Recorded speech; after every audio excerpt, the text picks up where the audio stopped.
상쾌한 아침 원주에서 출발합니다.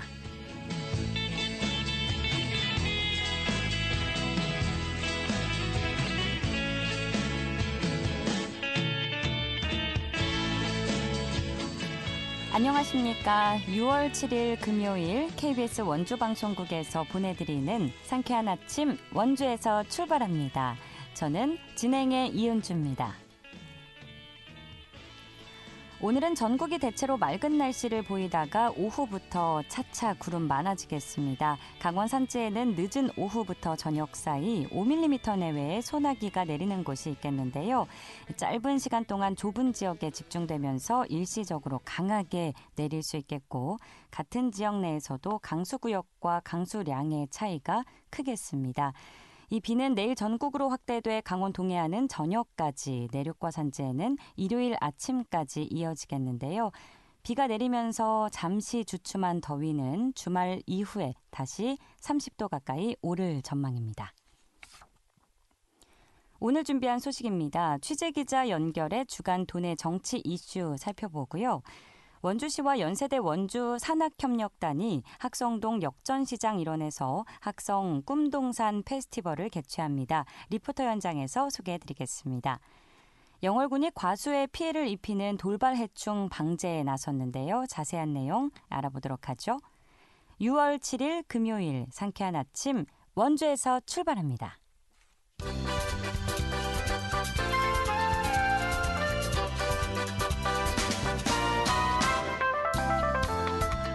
오늘의 뉴스입니다. 유네스코 인류 무형문화유산이자 국가무형유산인 강릉 단오제가 어제 강릉 남대천 일대에서 개막해 오는 13일까지 이어집니다. 올해 강릉 단오제는 소사라 단오를 주제로 국가지정문화재 등 64개 프로그램과 전국 최대 규모의 난장을 선보일 예정입니다. 또 삼척시 미로면에서는 내일부터 10일까지 사흘간 전통 민속 행사인 미로 단오제가 열립니다.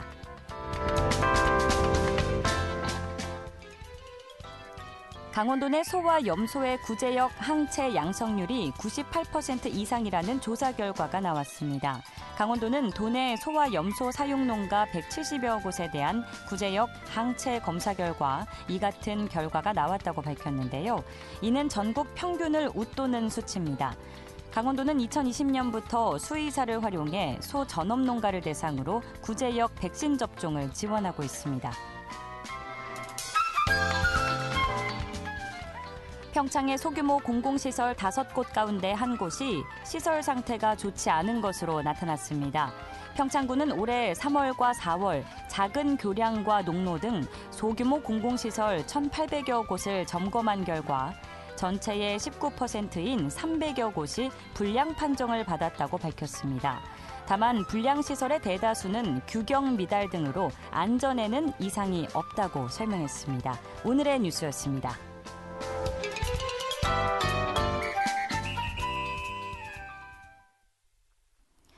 상쾌한 아침 원주에서 출발합니다. 함께하고 계십니다. 취재기자 연결해 도내 정치 이슈 살펴보는 시간입니다. 강원 도민일보 박창현 기자 연결하겠습니다.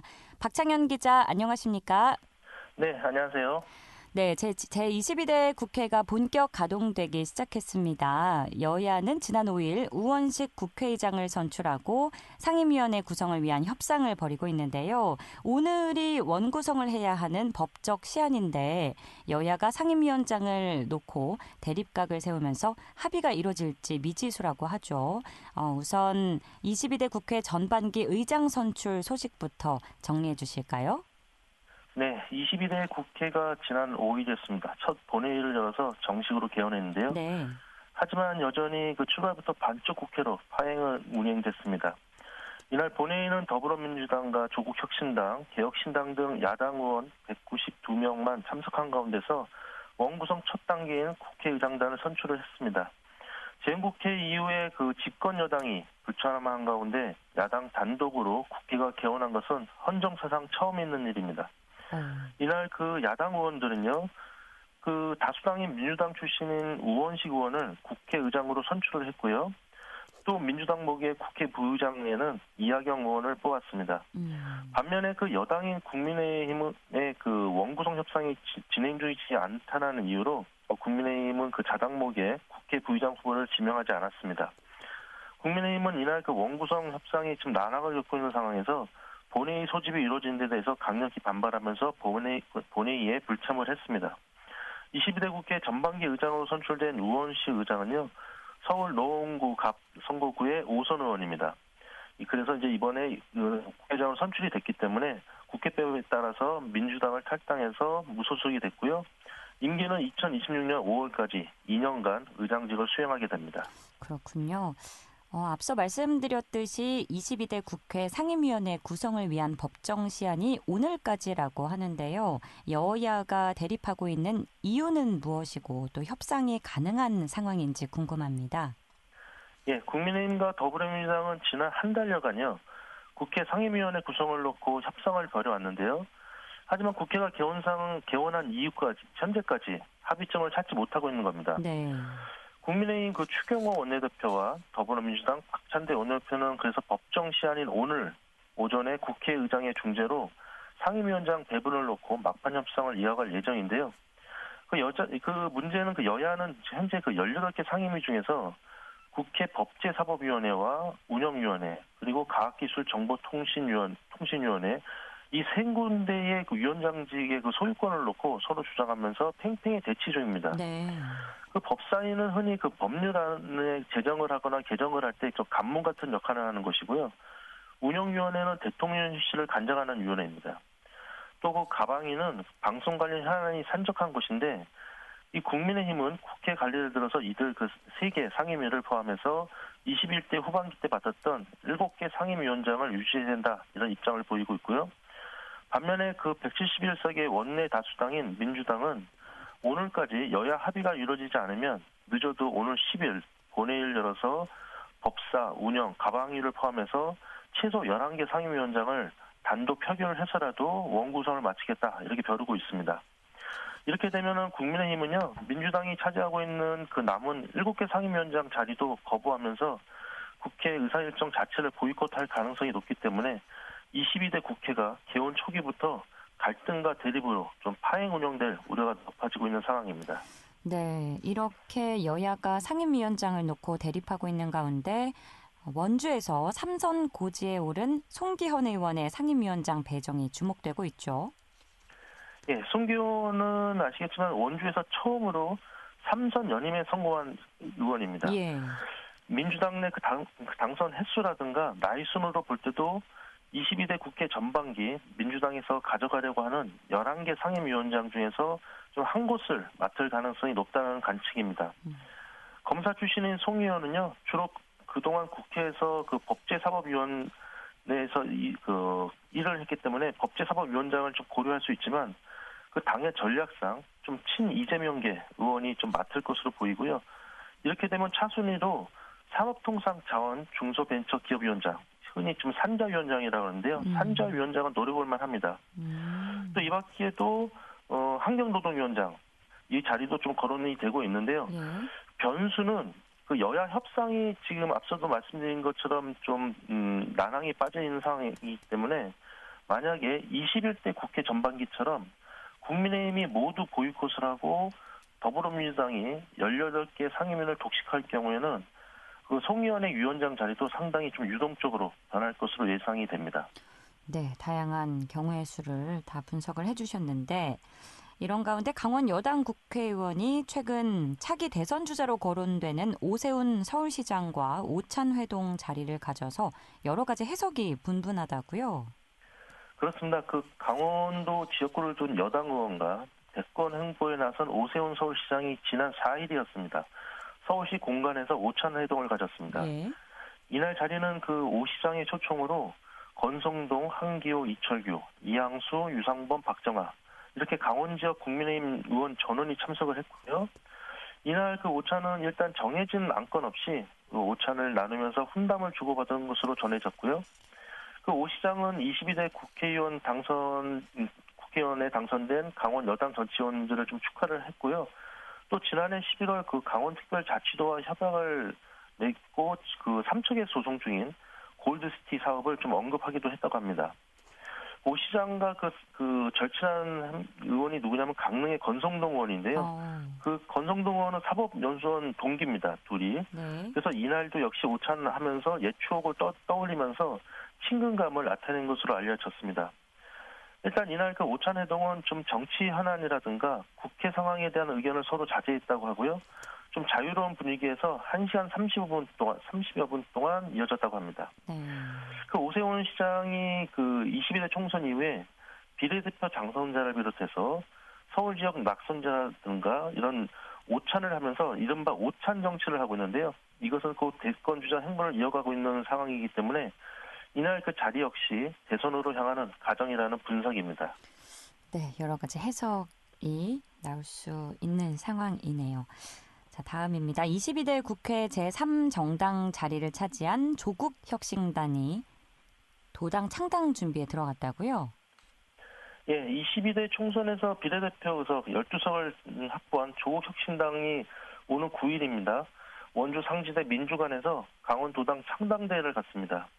이번 창당대회는 조국 대표 황운하 원내대표를 비롯해서 그 근로복지공단 태백병원 의사 출신인 김선민 의원, 그리고 홍천 출신인 김준영 의원, 그리고 춘천지검 부부장 검사를 역임한 박은정 의원 등 그 조국혁신당 현역 의원이 모두 참석할 예정입니다. 강원도당 위원장에는요, 강릉 출신인 강미숙 공동창당준비위원장이 이날 좀 추대될 것으로 보입니다. 또 도당 사무처장에는 김영준 씨가 내정이 됐고요. 그 조국혁신당은 지역별로 책임위원제를 도입해서 도 출신 또는 도연고 인사인 김선민, 김준영 의원을 주축으로 도내 현안 해결에 힘쓸 방침이고요. 또 한 가지 소식은 그 이준석 대표가 이끄는 개혁신당 강원도당 창당도 본격 진행될 예정인데요. 이르면 이달 말 춘천에서 도당 창당대회를 가질 계획입니다. 개혁신당은 일단 도당 창당을 위한 첫 작업으로 오는 12일부터 사흘간 지역구 조직위원장 공모에 들어가서 대략 오늘 한 20일 전후로 인선이 이뤄질 예정이고요. 일단 지역위원장 공모에는 현재 그 총선에 출마했던 강릉의 이영랑 한국 이미지 리더십 대표와 또 동해 태백 삼척정선 선거구의 유성호 전 태백 경찰서장이 각각 신청할 것으로 예상이 됩니다. 네, 조국 혁신당 도당 창당 준비에 들어갔다는 소식까지 살펴봤고요. 내일이 강원특별자치도 출범 1주년인데요. 각종 특례 규정을 담은 강원특별법도 내일부터 시행된다고 하죠. 이 강원특별법에 어떤 내용이 담겼는지 정리해 주실까요? 예, 강원특별자치도를 그 미래 산업 글로벌 도시로 이끌 강원특별법이 오늘 8일부터 본격 시행이 됩니다. 강원특별자치도 설치 및 미래 산업 글로벌 도시 조성을 위한 특별법, 이것이 줄여서 강원특별법이라고 하는데요. 네. 지난해 5월 국회를 통과를 했습니다. 이어서 1년여간 유예 기간을 지내서 지난달 28일 시행령이 국무회의를 통과하면서 이 8일부터 본격적인 시행을 앞둔 겁니다. 강원특별법의 좀 주요 내용을 좀 살펴보면은 환경, 산림, 녹지, 군사 이렇게 4대 핵심 규제 완화를 담고 있습니다. 예. 일단 부분별로 보면은 환경 분야에서는 그 환경 영향 평가 권한 이항이라든가 환경 보존제도 신설을 통해 환경 보존과 개발의 조화를 이루게 됐습니다. 또 산림 분야에서는 산림 이용 지능지구를 신설할 수 있고요. 산림 전용 허가나 일시 사용 허가 권한 이양 등을 풍부한 좀 산림을 활용한 사업을 할 수 있게 됐습니다. 또 농지 분야에서는 농촌 활력 촉진 지구를 지정할 수 있고요. 농지 지능 지역 해제 권한 이양으로 농촌의 활력을 더하고 농지의 좀 효율적 활용이 가능해졌다고 보고 있습니다. 또 군사 분야에서 보면은 미활용 군용지를 활용한다거나 적경지역 농축산물, 군 급식, 수의 계약 등 적경지역 경제 활성화를 위한 상생 협력 기틀이 마련될 것으로 기대가 됩니다. 또 이 밖에 특화 산업 육성과 교육자치도 좀 강화될 것으로 보이는데요. 일단 강원형 지역인재 양성을 위해서 강원형 자율학교를 운영할 수 있고요. 유아 초중등학교 운영 특례 등이 시행될 예정입니다. 그 강원특별자치도는 그 오는 11일 강원대 그 백령아트센터에서 제1회 강원특별자치도 도민의 날 기념식을 가질 계획입니다. 네, 오늘도 알찬 도내 정치 소식 고맙습니다. 네, 감사합니다. 지금까지 강원도민일보 박창현 기자와 함께했습니다.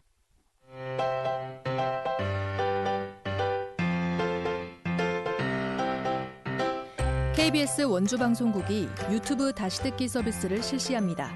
매일 아침 강원 영서남부권의 뉴스와 정보를 전해드리는 상쾌한 아침 원주에서 출발합니다는 KBS 원주라디오 유튜브 채널을 통해 다시 들을 수 있습니다.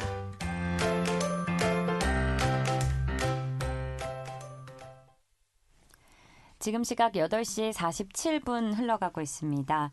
원주시와 연세대 원주 산학협력단이 학성동 도시재생사업 일환으로 내일 오전 10시부터 학성동 역전시장 일원에서 어린이를 위한 학성 꿈동산 페스티벌을 개최하는데요. 자세한 소식 박다연 리포터가 취재했습니다. 어서 오세요. 네, 안녕하세요. 네, 내일이죠. 학성동 역전시장 일원에서 학성 꿈동산 페스티벌이 개최된다고요? 네, 맞습니다. 학성동 도시재생사업 일환으로 내일 학성동 역전시장 일원에서 어린이를 위한 학성 꿈동산 페스티벌을 개최합니다. 이번 축제는 학성동 도시재생 사업의 주요 과제인 문화를 통한 지역경제 회복을 목표로 기획되는데요. 축제일 학성동 골목상권 활성화를 목적으로 다양한 이벤트도 마련했습니다. 행사는 기획 단계부터 역전시장 상인과 문화예술인, 지역 주민들이 함께 참여했는데요. 자세한 내용 학성동 도시재생 현장지원센터 고승민 코디네이터 이야기 들어보겠습니다.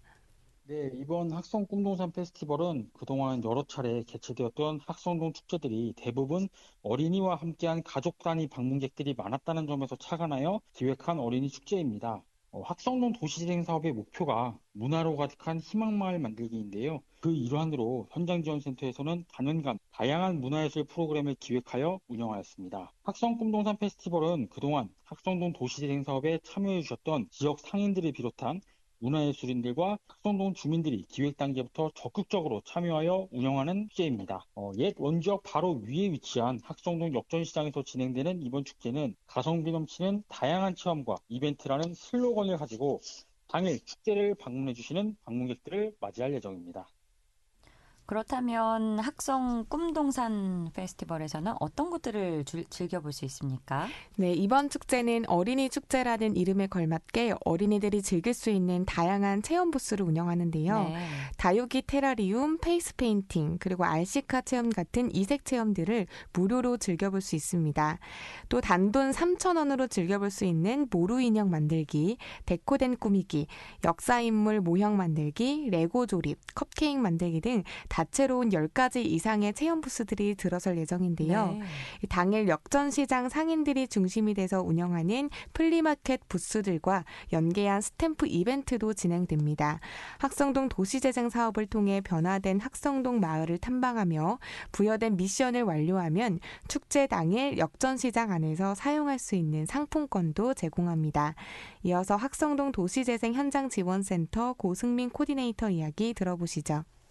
네, 이번 학성 꿈동산 페스티벌을 통해 학성동의 다양한 상점가를 홍보하고 도시재생 사업의 효과로 변화하고 있는 학성동의 모습을 알리는 것을 중점 목표로 하고 있습니다. 앞으로도 센터에서는 이번 학성 꿈동산 페스티벌 같은 축제를 하반기에도 진행할 예정이고요. 바리스타 자격증 취득과정 같은 주민분들께서 체감할 수 있는 실용적인 프로그램들을 계획하고 있으니 학성동 도시재생 사업에 시민분들의 많은 관심 부탁드리겠습니다. 네, 오늘 오후 5시까지 학성 꿈동산 페스티벌에 방문하시겠다는 일종의 약속인 방문 사전 등록을 받고 있습니다. 사전 등록을 하실 경우 유료 체험권 할인 혜택과 예쁜 장바구니를 당일 지급할 예정입니다. 스마트폰으로 학성동 도시재생센터 블로그를 검색하시면 축제 관련된 다양한 정보와 사전 등록하는 방법을 안내하였으니 많이들 검색하셔서 아이들과 함께 학성동에서 즐거운 하루를 계획해 보시면 좋을 것 같습니다. 네, 이번 학성 꿈동산 페스티벌로 지역경제 활성화에 도움이 되길 바라고요. 또 역전시장 일원에 위치한 다양한 상점가도 많이 알려지면 좋겠네요. 지역경제도 살리고 또 아이들과 좋은 추억도 쌓고 그야말로 일석이조가 아닐까 싶습니다. 네, 오늘 오후 5시까지 학성 꿈동산 페스티벌에 방문 예정이신 분들을 대상으로 방문 사전 등록을 받고 있습니다. 네. 이 사전 등록을 하실 경우 유료 체험권 할인 혜택과 예쁜 장바구니를 당일에 받아가실 수 있는데요. 학성동 도시재생센터 블로그를 검색하시면 축제 관련된 다양한 정보와 또 사전 등록하는 방법이 자세히 나와 있으니 내일 방문하실 의사가 있으신 분들은 사전 등록해서 할인 혜택과 예쁜 장바구니도 받아가시기 바랍니다. 축제는 내일 오전 10시부터 오후 4시까지 학성동 역전시장 일원에서 진행된다는 점 다시 한번 안내드립니다. 네, 잘 들었습니다. 박다현 리포터였습니다. 네, 감사합니다.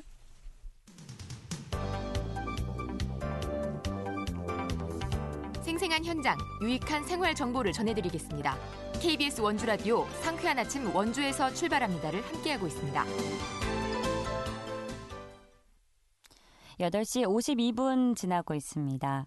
영월군이 사과와 복숭아 등 과수에 피해를 주는 돌발 해충을 적기에 방지하기 위해 총력을 다하고 있다고 밝혔는데요. 자세한 내용 영월군 농업기술센터 식량작물팀의 조윤재 주무관 연결해 알아보겠습니다. 주무관님 안녕하십니까? 네, 안녕하세요. 네, 영월군청이 과수 농가에 피해를 입히는 돌발해충 방제에 총력을 기울이고 있다고 하는데요. 현재 영월군에서 가장 신경을 쓰고 있는 돌발해충의 종류는 무엇인가요? 최근에 저희가 신경 쓰고 있는 돌발해충은 미국 선녀벌레, 갈색날개 매미충, 꽃매미, 매미나방 크게 4종류가 있습니다. 네. 최근에 특히 개체수가 폭발적으로 늘어난 종은 미국 선녀벌레랑 갈색날개 매미충인데 기후변화에 따라 또 다른 해충들이 유입되고 폭발적으로 증가할 우려가 있기 때문에 저희는 항상 대비를 하고 있습니다. 그렇군요. 이 해충들은 주로 구체적으로 농가에 어떤 피해를 입히나요? 앞서 말씀드렸던 미국 선녀벌레와 갈색 날개 매미충의 경우에는 과수의 가지에 붙어서 즙액을 빨아먹어서 피해를 주고요. 그다음 분비물을 배출해서 그을음병을 유발합니다. 네. 또 꽃매미의 경우에는 또 과실과 잎의 그을음병을 유발해서 생육과 상품성을 저하시키고요. 매미나방 같은 경우는 유충이 나뭇잎을 갉아먹는데 침엽수나 화렵수 할 것 없이 기주 범위가 매우 넓기 때문에 또 대발생을 하면 산림에도 피해를 끼치고 과수 농가에서 주의를 할 필요가 있습니다. 네, 또 올해 3월에는 토마토에 큰 손해를 끼치는 토마토 뿔나방이 국내에서 발견됐다고 하는데 저는 처음 들어봤거든요. 이 토마토 뿔나방이란 어떤 특징을 가진 해충인가요? 토마토 뿔나방은 1년에 8세대에서 12세대가 발생하는 한 세대가 굉장히 짧은 다화성 곤충이고요. 네. 기주작물은 토마토와 고추가 있고 야생 식물로는 미국 까마중이 있습니다. 이 식물들은 공통점은 가지과 식물이라는 건데요. 이 토마토 뿔나방은 가지과 식물을 기주로 합니다.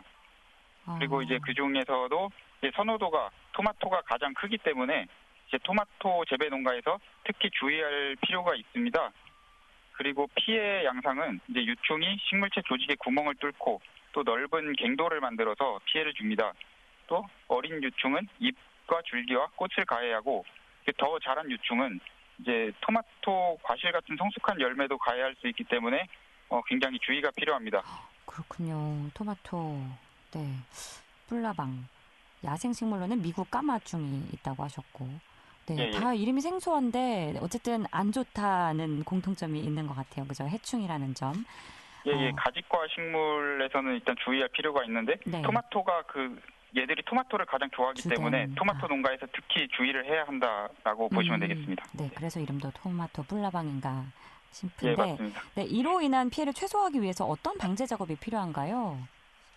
우선 유입되기 전에 예방책으로는 환기창과 출입구 방충망을 1.6mm 미만으로 좀 개선을 하고 그다음에 작기와 작기 사이에 충분히 휴경 기간을 확보하고요.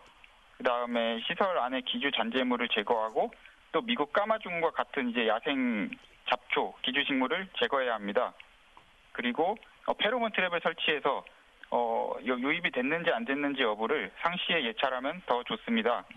그리고 지금까지 예방책이었고요. 해충이 발생했을 때 그 방제법으로는 농약 안전관리 시스템에 토마토 뿔나방으로 등록된 약재를 살포하고 또 친환경 농가의 경우에는 유충 방제용 곤충 방원성 미생물이나 또 식물성 유기농업자재를 살포하는 방법이 있습니다. 그리고 성페로몬 트랩이나 교미교란제 설치를 통해서 또 개체수를 조절할 수도 있습니다. 그리고 재입식 전에 이 월동처나 은신처에 잠복해 있는 그런 개체들을 사멸하기 위해서 토양을 소독하거나 토양 유기농업자재를 살포하면 좋습니다.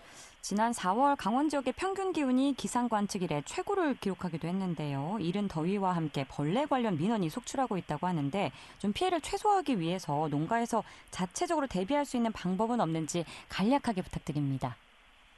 돌발해충은 이제 성충기보다는 몸집이 작고 그리고 이동성이 약한 약충기에 대비하면 이제 방제 효과를 보다 높일 수가 있습니다. 등록된 약재를 이용해서 방제하거나 돌발해충이 효과가 있는 유기농업자재를 이용하여 방제할 수 있고요.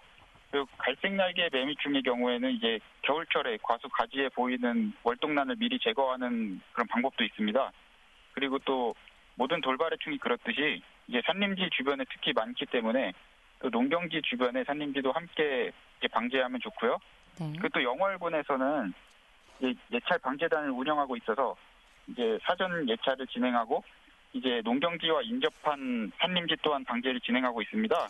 네, 영월군에서는 민원 신고가 들어오면 이제 나가서 확인을 하고 이제 많이 발생했다고 판단되면 이제 해당 농경지랑 인접한 산지에 방제를 진행하고 있습니다. 알겠습니다. 이상입니다. 시간 관계상 여기까지 듣죠. 고맙습니다.